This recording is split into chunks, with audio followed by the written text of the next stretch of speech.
Hello everyone, welcome to my channel. मेरा नाम है विक्रम गुप्ता। लास्ट वीडियो में हमने एक्सरसाइज 6.3 के पहले के एग्जांपल्स किए थे, एग्जांपल 13 तक। 3 एग्जांपल्स बाकी थे, वो हम आज के वीडियो में करेंगे। अगर आपने चैनल को सब्सक्राइब नहीं किया तो प्लीज सब्सक्राइब करें। तो चलिए स्टार्ट करते हैं आज का वीडियो।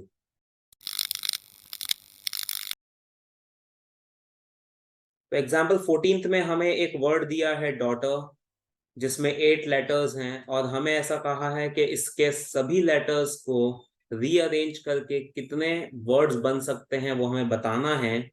लेकिन उसमें सारे वॉवल्स एक साथ आने चाहिए। जो फर्स्ट पार्ट है क्वेश्चन का, उसमें हमें बोला है कि all the vowels occur together. तो ऐसा हमने केस सीखा था। जब हमने ये एक्सरसाइज का कॉन्सेप्ट सीखा था, उस वीडियो में हमने ये केस देखा था कि इस टाइप के क्वेश्चन कैसे सॉल्व करते हैं। वो वीडियो आपने नहीं देखा है तो उसका लिंक आपको ऊपर आई बटन में मिल जाएगा, वहां से आप वो कॉन्सेप्ट सीख सकते हैं। उसके बाद इस क्वेश्चन को देखें। तो हमने ऐसा देखा था कि जब भी हमें कुछ चीजों को साथ में रखना होता है तो हम उसे एक सिंगल यूनिट मान लेते हैं। जैसे यहाँ पर मुझे वॉवल्स को एक साथ रखने के लिए कहा है। वॉवल्स हैं यहाँ पर ए, यू एंड ई, और बाकी के 5 हैं consonants D, G, H, T, R. तो हमें बोला है कि ये जो वॉवल्स हैं उन्हें हमें एक साथ रखना है, तो हम इन तीनों को एक सिंगल यूनिट मान लेंगे। मतलब इन तीनों को मैं एक सिंगल लेटर एक्स अज्यूम कर लेता हूं। अब ये 3 नहीं है, अब ये एक सिंगल लेटर है मेरे लिए। तो अब इसे सिंगल लेटर मानते हुए हमारे पास कितने लेटर्स हो गए? 1 2 3 4 5 एंड 6। इन 6 लेटर्स का अरेंजमेंट हमें करना है। वो होगा 6 फैक्टोरियल वेज में। ये हम ऑलरेडी सीख चुके हैं। अगर 6 ऑब्जेक्ट्स हैं और 6 प्लेसेस पर अरेंज करना होता है तो फर्स्ट प्लेस पे 6 ऑप्शन, सेकंड प्लेस पे 5 ऑप्शंस, फिर 4 ऑप्शंस, फिर 3 ऑप्शंस, फिर 2 ऑप्शंस और फिर 1 ऑप्शन। विदाउट रेपिटेशन हम ले रहे हैं, इसलिए एक एक ऑप्शन कम होता जा रहा है। तो इसी चीज को हम कहते हैं 6 फैक्टोरियल। तो वो अब हम डायरेक्टली लिख सकते हैं। 6 ऑब्जेक्ट्स, 6 प्लेसेस, तो 6 फैक्टोरियल वेज में अरेंज होंगे। और इसमें कोई भी लेटर सेम नहीं है, कोई भी लेटर रिपीट नहीं हो रहा है, इसलिए हमने डिवाइड नहीं किया। ये भी हम ऑलरेडी सीख चुके हैं कि जब भी ऑब्जेक्ट्स रिपीट होते हैं, मतलब सेम होते हैं, अलाइक ऑब्जेक्ट्स होते हैं, तो फिर हम उतने ही फैक्टोरियल से डिवाइड करते हैं जितनी बार वो रिपीट हो रहा है। तो अभी यहाँ पर ऐसा कुछ भी नहीं है, कोई भी लेटर 2 बार नहीं आ रहा है इसमें, इसलिए हमने किसी भी फैक्टोरियल से डिवाइड नहीं किया है। तो ये एकदम बेसिक फैक्टोरियल का मैंने कॉन्सेप्ट लगाया है कि 6 ऑब्जेक्ट्स और 6 प्लेसेस होती हैं तो 6 फैक्टोरियल में अरेंज हो सकते हैं। फिर ये जो 3 वॉवल्स हैं, ये तीनों इंटरनली अरेंज तो हो सकते हैं। मतलब ए, यू, ई को हम यू, ई, ए भी लिख सकते हैं, ए, ई, यू भी लिख सकते हैं। इनका आपस में तो अरेंजमेंट हो ही सकता है, तब भी ये तीनों रहेंगे तो साथ में ही। इस केस में भी वॉवल्स तो साथ में ही है, इस केस में भी वॉवल्स साथ में ही है। तो कहने का मतलब है ये जो सिंगल यूनिट हमने माना है एक्स, उसके अंदर जो लेटर्स हैं वो तो एक दूसरे के साथ अरेंज हो सकते हैं। वो इनके साथ अरेंज नहीं हो सकते। इनके साथ अरेंज कर दिया तो फिर वो साथ में नहीं रहेंगे वॉवल्स, लेकिन आपस में अरेंज हो सकते हैं। तो इन तीनों का, 3 लेटर्स का एक दूसरे के साथ अरेंजमेंट होता है 3 फैक्टोरियल वेज में। तो हम मल्टीप्लाई कर देंगे 3 फैक्टोरियल। मल्टीप्लाई क्यों कर रहे हैं उसका भी लॉजिक हम सीख चुके हैं, बिकॉज यहाँ पर एंड वर्ड यूज हो रहा है। ये 6 ऑब्जेक्ट्स का अरेंजमेंट भी करना है एंड इन तीनों का अरेंजमेंट भी करना है। तो ये हमारा आंसर आ गया है 6 फैक्टोरियल इंटू 3 फैक्टोरियल। इसको हम कैलकुलेट करेंगे तो आएगा 720। 6 फैक्टोरियल 720 होता है, 3 फैक्टोरियल 6 होता है। तो इसको मल्टीप्लाई करके हमें आंसर मिलेगा 4320 are the total ways to arrange these 8 letters, जिसमें वॉवल्स एक साथ होंगे। तो ये हमारे फर्स्ट पार्ट का आंसर हुआ। अब इसी क्वेश्चन का सेकंड पार्ट हमें दिया है, vowels do not occur together. ये जो 3 वॉवल्स हैं वो एक साथ नहीं आने चाहिए। तो जब भी कुछ ऑब्जेक्ट्स को साथ में नहीं रखना होता है तो उसका भी हमने कॉन्सेप्ट सीखा था कि उसके लिए हम क्या करते हैं। जब हमें नॉट टुगेदर निकालना हो तो उसके लिए हम टोटल वेज निकाल के उसमें से टुगेदर वाले केसेस को माइनस कर देते हैं। तो यहाँ पर 8 लेटर्स हैं, उनका अरेंजमेंट होगा 8 फैक्टोरियल वेज में, विदाउट एनी कंडीशन। 8 लेटर्स और 8 प्लेसेस 8 फैक्टोरियल वेज में अरेंज हो सकते हैं। उसमें से हम सब्ट्रैक्ट कर देंगे वो वाले cases when vowels are together, मतलब ये वाले केसेस। तो 6 फैक्टोरियल इंटू 3 फैक्टोरियल वेज में हम उतने वर्ड्स बना सकते हैं व्हेन वॉवल्स आर टुगेदर। तो टोटल में से हम वो केसेस माइनस करेंगे जब वॉवल्स साथ में हैं, तो इसको सॉल्व करके हमें नंबर ऑफ वेज मिलेंगे when vowels are not together. तो 8 फैक्टोरियल की वैल्यू हमने सीखी है 40320 होती है।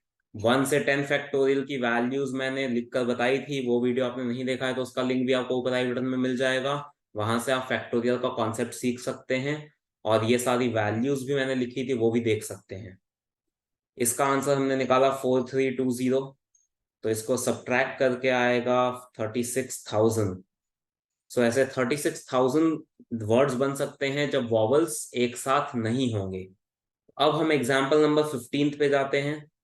15th एग्जाम्पल में हमें ऐसा कहा है कि हमारे पास 4 रेड कलर की डिस्क हैं, 3 येलो कलर की हैं और 2 ग्रीन कलर की हैं। इन सभी डिस्क को हमें एक रो में अरेंज करना है, एक सिंगल लाइन में अरेंज करना है। और ये जो सेम कलर की डिस्क है, मतलब ये जो 4 रेड कलर की डिस्क हैं वो इनडिस्टिंग्विशेबल है, मतलब उन चारों में कोई डिफरेंस नहीं है, चारों एक जैसी हैं, देखकर पता नहीं चलेगा कि उन चारों में क्या फर्क है। इसी तरह ये 3 येलो कलर की जो डिस्क हैं वो भी तीनों एक जैसी हैं, एग्जैक्टली सेम। और 2 ग्रीन कलर की हैं वो दोनों एग्जैक्टली सेम हैं। तो कहने का मतलब है यहाँ पर ये अलाइक ऑब्जेक्ट्स हो गए, 4 ऑब्जेक्ट्स एक जैसे हैं, 3 ऑब्जेक्ट्स एक जैसे हैं और 2 ऑब्जेक्ट्स एक जैसे हैं। तो ये केस भी हमने सीखा था पहले के एक वीडियो में कि जब ऑब्जेक्ट्स अलाइक होते हैं तो फिर क्या किया जाता है, डिवाइड करते हैं फैक्टोरियल से। वो वीडियो भी आप देख सकते हैं, उसका लिंक भी आपको मिल जाएगा ऊपर आई बटन में। तो अब यहाँ पर टोटल नंबर ऑफ डिस्क है यहाँ पर 9, टोटल 9 डिस्क हैं। 9 डिस्क को अगर हमें 9 प्लेसेस पर अरेंज करना हो तो उसके वेज होते हैं 9 फैक्टोरियल। 9 ऑब्जेक्ट्स 9 प्लेसेस मतलब 9 फैक्टोरियल वेज में अरेंज होंगे। अब उसमें 4 रेड डिस्क एक जैसी हैं इसलिए हम 4 फैक्टोरियल से डिवाइड करेंगे। 3 येलो डिस्क एक जैसी हैं तो 3 फैक्टोरियल से डिवाइड करेंगे। और 2 ग्रीन डिस्क एक जैसी हैं तो 2 फैक्टोरियल से डिवाइड करेंगे। तो इससे जो भी आएगा वो हमारा फाइनल आंसर होगा। तो इसको हम सॉल्व कर लेते हैं। 9 फैक्टोरियल को हम ब्रेक करते हैं 9 इंटू 8 इंटू 7 इंटू 6 इंटू 5, और 5 के बाद जो नंबर्स आएंगे उन्हें 4 फैक्टोरियल लिखा जा सकता है। क्योंकि 4 फैक्टोरियल पूरा कैंसिल हो जाएगा इसलिए मैंने 4 फैक्टोरियल को 4 इंटू 3 इंटू 2 इंटू 1 नहीं लिखा, ये एज इट इज कैंसिल कर देंगे। सो 9 8 7 6 5 ये 5 नंबर्स ऊपर रह जाएंगे और नीचे 3 फैक्टोरियल की वैल्यू 6 होती है, 2 फैक्टोरियल 2 होता है। तो ये 6 कैंसिल होगा, ये 2 इधर कैंसिल होगा। सो 9 इंटू 4 36, 7 इंटू 5 35। तो इसको मल्टीप्लाई कर देंगे तो आंसर आ जाएगा 1260। मतलब ये जो 9 डिस्क हैं ये इतने वेज में अरेंज हो सकती है। तो अब हम एग्जाम्पल नंबर 16 पे जाते हैं। तो एग्जाम्पल 16 में हमें ये वर्ड दिया है इंडिपेंडेंस, जिसके अंदर 12 लेटर्स हैं और हमें इन सभी लेटर्स को अरेंज करके कितने टोटल वर्ड्स बन सकते हैं पहले वो बताना है। तो पहले हम ये पार्ट कर लेते हैं, उसके बाद इस क्वेश्चन के सब पार्ट्स पे जाएंगे। तो यहाँ पर जो 12 लेटर्स हैं उसमें आप देख सकते हैं कि लेटर्स रिपीट भी हो रहे हैं, जैसे ई कई बार रिपीट हो रहा है, एन रिपीट हो रहा है। तो पहले हम इन सभी लेटर्स को रीअरेंज करके जो लेटर्स सेम है उन्हें एक साथ लिख लेते हैं। तो अब ये जो 12 लेटर्स हैं उनको मैंने रीअरेंज कर लिया। अब हम टोटल नंबर ऑफ वेज निकालते हैं। तो 12 लेटर्स हैं, 12 प्लेसेस पर अरेंज हो सकते हैं 12 फैक्टोरियल वेज में। और 3 एन सेम है इसलिए 3 फैक्टोरियल से डिवाइड। डी 2 बार आ रहा है तो 2 फैक्टोरियल से डिवाइड। ई 4 बार आ रहा है तो 4 फैक्टोरियल से डिवाइड। इसको जब आप सॉल्व करेंगे, जैसा कि हमने पिछले क्वेश्चन में किया, एग्जांपल 15 में भी हमने देखा कि ये कैसे सॉल्व होता है इस टाइप का एक्सप्रेशन, तो उस तरह से आप सॉल्व कर सकते हैं। अब इसको, तो इसका आंसर मैं डायरेक्टली लिख देता हूं। तो ये सॉल्व करके इतने वेज आएंगे 1663200, 16,63,200 वर्ड्स बन सकते हैं इन सभी लेटर्स को अरेंज करके। अब हम इस क्वेश्चन के फर्स्ट सब पार्ट पे जाते हैं जिसमें हमें पूछा है कि ये जो वर्ड्स बनाए हैं इसमें से ऐसे कितने वर्ड्स होंगे जो पी से स्टार्ट होते हैं। तो पी से स्टार्ट होने वाले वर्ड्स निकालने हैं, मतलब जो 12 लेटर वर्ड बनेगा उसमें फर्स्ट प्लेस पर पी आना चाहिए। तो मतलब फर्स्ट प्लेस पर तो पी फिक्स हो गया, अब हम उसे वहां से नहीं हटा सकते। तो पी को अगर मैं फिक्स कर देता हूं तो अब बाकी के 11 लेटर्स बचते हैं इसमें। पी यहां पर फिक्स कर दिया तो 11 लेटर्स इन 11 प्लेसेस पर अरेंज करने हैं, ऐसा कह सकते हैं। पी का तो अरेंजमेंट हमें करना ही नहीं है। तो 11 लेटर्स को 11 प्लेसेस पर अरेंज करने के तरीके होते हैं 11 फैक्टोरियल। और इन 11 लेटर्स के अंदर भी एन 3 बार रिपीट हो रहा है, डी 2 बार और ई 4 बार। तो इससे डिवाइड भी करेंगे क्योंकि रिपीटेशन तो अभी भी हो रहा है। तो बस इतना ही फर्क आएगा कि जो फर्स्ट प्लेस पर हमें पी रखना है उसे फिक्स कर देंगे। तो अब हम बाकी 11 लेटर्स का ही अरेंजमेंट देखेंगे। इसको सॉल्व करके अगर हम आंसर निकालें तो वो आता है, इतने वर्ड्स बन सकते हैं 1,38,600 वर्ड्स, जिसमें पी फर्स्ट प्लेस पर होगा।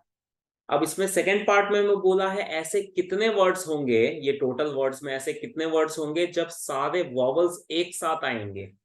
तो वॉवल्स यहां पर है आई, एंड ये 4 बार जो ई आ रहा है वो सभी वॉवल्स हैं।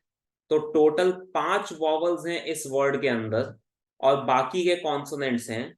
तो ये 5 वॉवल्स को हम एक सिंगल यूनिट एक्स मान लेते हैं, क्योंकि हमें उन्हें एक साथ रखना है, साथ में आने चाहिए, मतलब हम उसे एक सिंगल यूनिट कंसिडर करेंगे। तो इसको एक्स मान के हमारे पास कितने ऑब्जेक्ट्स हैं, 1 2 3 4 5 6 7 8। 8 ऑब्जेक्ट्स को 8 प्लेसेस पे अरेंज करना है तो 8 फैक्टोरियल वेज होंगे। और ये 5 लेटर्स जो एक्स के अंदर 5 ऑब्जेक्ट्स हैं, ये पांचों आपस में अरेंज हो सकते हैं, इंटरनल अरेंजमेंट हो सकता है इनका 5 फैक्टोरियल वेज में।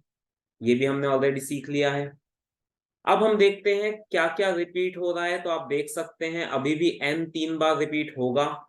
ये जो 8 फैक्टोरियल है उसमें n 3 बार है, d 2 बार रिपीट हो रहा है, और ये जो 5 फैक्टोरियल है उसके अंदर e 4 बार रिपीट हो रहा है। तो हम 4 फैक्टोरियल से भी डिवाइड करेंगे। जहां पे भी जो भी रिपीटेशन हो रहा है हमें उतने फैक्टोरियल से डिवाइड करना है, फिर चाहे वो कॉन्सोनेंट्स में रिपीट हो रहा है या वॉवल्स में हो रहा हो, हमें डिवाइड तो करना है। तो इतने वेज होंगे इन लेटर्स को अरेंज करने के जिसमें वॉवल्स एक साथ आएंगे। तो जब इसको सॉल्व करेंगे तो आंसर आएगा 16,800। तो इतने वर्ड्स बन सकते हैं जिसमें वॉवल्स एक साथ होंगे। अब इस क्वेश्चन के थर्ड पार्ट में हमें बोला है vowels do not occur together, vowels साथ में नहीं आने चाहिए। तो हमने ऑलरेडी सीख लिया है कि जब हमें नॉट टुगेदर वाला केस निकालना होता है तो हम टोटल में से टुगेदर वाला केस माइनस कर देते हैं। तो यहां पर टोटल वर्ड्स हम ऑलरेडी निकाल चुके हैं जिसमें कोई रिस्ट्रिक्शन नहीं है, ऐसे वर्ड्स इतने टोटल वर्ड्स बनेंगे। उसमें से माइनस करेंगे टुगेदर वाले वर्ड जो अभी हमने निकाले हैं। ये टुगेदर वाले वर्ड्स हैं जिसमें वॉवल्स एक साथ आएंगे। तो टोटल में से ये माइनस करेंगे तो हमें पता चलेगा कि कितने ऐसे वर्ड्स हैं जब वॉवल्स साथ में नहीं आ रहे हैं। तो वो आ जाएगा 1646400। इतने वर्ड्स हैं when vowels are not together. और अब इस क्वेश्चन का लास्ट पार्ट, फोर्थ पार्ट देख लेते हैं। इसमें हमें ऐसा बोला है कि ऐसे वर्ड्स निकालें जिसमें आई से स्टार्टिंग हो रही हो वर्ड्स की और पी पे वो एंड हो रहे हो। ऐसे वर्ड्स जो आई पे स्टार्ट होंगे और पी पे एंड होंगे। तो 2 लेटर्स यहाँ पर हमें बोला है फिक्स करने हैं, फर्स्ट प्लेस पर आई आना चाहिए, लास्ट प्लेस पर पी आना चाहिए। तो 2 लेटर्स अगर हमने फिक्स कर दिए तो इसके बीच में 10 लेटर्स आएंगे क्योंकि टोटल 12 थे। तो आई और पी के बीच में 10 प्लेसेस होंगी। तो ये जो हमारे टोटल लेटर्स हैं इसमें से हमने आई और पी को फिक्स कर दिया है फर्स्ट प्लेस और लास्ट प्लेस पे। तो अब हमें इन दोनों को अरेंज नहीं करना है, ये दोनों फिक्स हो चुके हैं, इनका अरेंजमेंट नहीं होगा। तो बाकी के जो 10 लेटर्स हैं उनका अरेंजमेंट 10 प्लेसेस पर करना है, तो वो 10 फैक्टोरियल में होता है। और उसमें n 3 बार रिपीट हो रहा है तो 3 फैक्टोरियल से डिवाइड, डी 2 बार रिपीट हो रहा है 2 फैक्टोरियल से डिवाइड, और ई 4 बार रिपीट हो रहा है तो 4 फैक्टोरियल से डिवाइड। तो ये होंगे number of ways in which words start with I and and with P. तो इसको जब हम सॉल्व करते हैं तो आंसर आएगा 12,600। तो टोटल इतने वर्ड्स बन सकते हैं जिसमें आई फर्स्ट प्लेस पर होगा और पी लास्ट प्लेस पर होगा। तो आज की वीडियो में बस इतना ही। आज हमने एक्सरसाइज 6.3 से पहले के एग्जाम्पल्स फिनिश कर लिए हैं, जो 3 एग्जाम्पल्स बचे थे। अब आप एक्सरसाइज करके देख सकते हैं। उसमें कोई भी डाउट आता है तो मुझे नीचे कमेंट सेक्शन में बताएं, तो मैं नेक्स्ट वीडियो में उसके डाउट्स दे दूंगा। अगर ये वीडियो आपको पसंद आया तो इसे लाइक और शेयर करें और चैनल को सब्सक्राइब करें। Thank you.